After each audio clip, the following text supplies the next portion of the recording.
ద్వితీయోపదేశకాండము 17వ అధ్యాయము. నీవు కళంకమైనను మరి ఏ అవలక్షణమైనను గల ఎద్దునేగాని గొర్రె మేకలనేగాని నీ దేవుడైన యెహోవాకు బలిగా అర్పింపకూడదు. అది నీ దేవుడైన యెహోవాకు హేయము.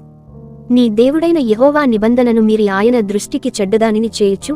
నేనిచ్చిన ఆజ్ఞకు విరోధముగా అన్యదేవతలకు అనగా సూర్యునికైనను చంద్రునికైనను ఆకాశ నక్షత్రములలోని దేనికైనను నమస్కరించి మ్రొక్కు పురుషుడేగాని స్త్రీయేగాని నీ దేవుడైన యెహోవా నీకిచ్చుచున్న నీ గ్రామములలో దేనియందైనను నీ మధ్య కనబడినప్పుడు అది నీకు తెలుపబడిన తరువాత నీవు విని బాగుగా విచారణ చేయవలెను. అది నిజమైన ఎడల అనగా అట్టి హేయక్రియ ఇశ్రాయేలీయులలో జరిగియుండుట వాస్తవమైన ఎడల ఆ చెడ్డ కార్యము చేసిన పురుషునిగాని స్త్రీనిగాని నీ గ్రామముల వెలుపలికి తీసుకొని పోయి రాళ్లతో చావగొట్టవలెను. 2-3 సాక్షుల మాటమీదనే చావతగిన వానికి మరణశిక్ష విధింపవలెను. ఒక్క సాక్షి మాట మీద వానికి విధింపకూడదు. వాని చంపుటకు మొదట సాక్షులను తరువాత జనులందరును వానిమీద చేతులు వేయవలెను. అట్లు నీ మధ్య నుండి ఆ చెడుతనమును పరిహరింపవలెను.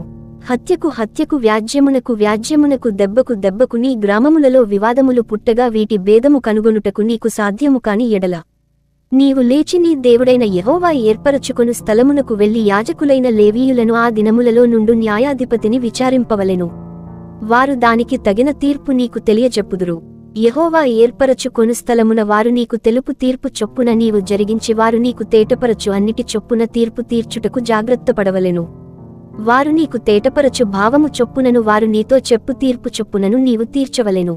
వారు నీకు తెలుపు మాట నుండి కుడికిగాని ఎడమకుగాని నీవు తిరగకూడదు.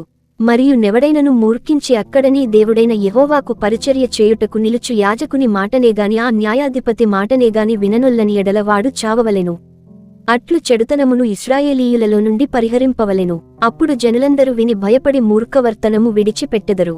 నీ దేవుడైన యెహోవా నీకిచ్చుచున్న దేశమున నీవు ప్రవేశించి దాని స్వాధీనపరచుకుని అందులో నివసించిన చుట్టూనున్న సమస్త జనమువలె నా మీద రాజును నియమించుకొందు ననుకొనిన ఎడల నీ దేవుడైన యెహోవా ఏర్పరచువానిని అవశ్యముగా నీమీద రాజుగా నియమించుకొనవలెను.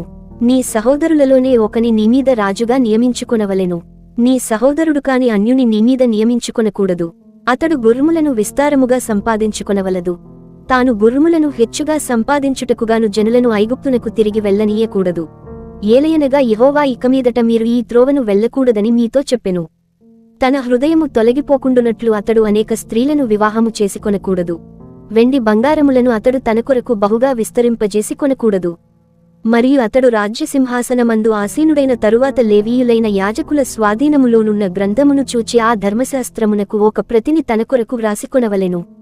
అది అతని యొద్ద ఉండవలెను. తన రాజ్యమందు తానును తన కుమారులను ఇశ్రాయేలు మధ్యను దీర్ఘాయుష్మంతులగుటకై తాను తన సహోదరుల మీద గర్వించి ఈ ధర్మమును విడిచిపెట్టి కుడికిగాని ఎడమకుగాని తాను తొలగకయుండునట్లు తన దేవుడైన యెహోవాకు భయపడి ఈ ధర్మశాస్త్ర వాక్యములన్నిటినీ ఈ కట్టడలను అనుసరించి నడువ నేర్చుకొనుటకు అతడు తాను బ్రతుకు దినములన్నిటను ఆ గ్రంథమును చదువుచుండవలెను.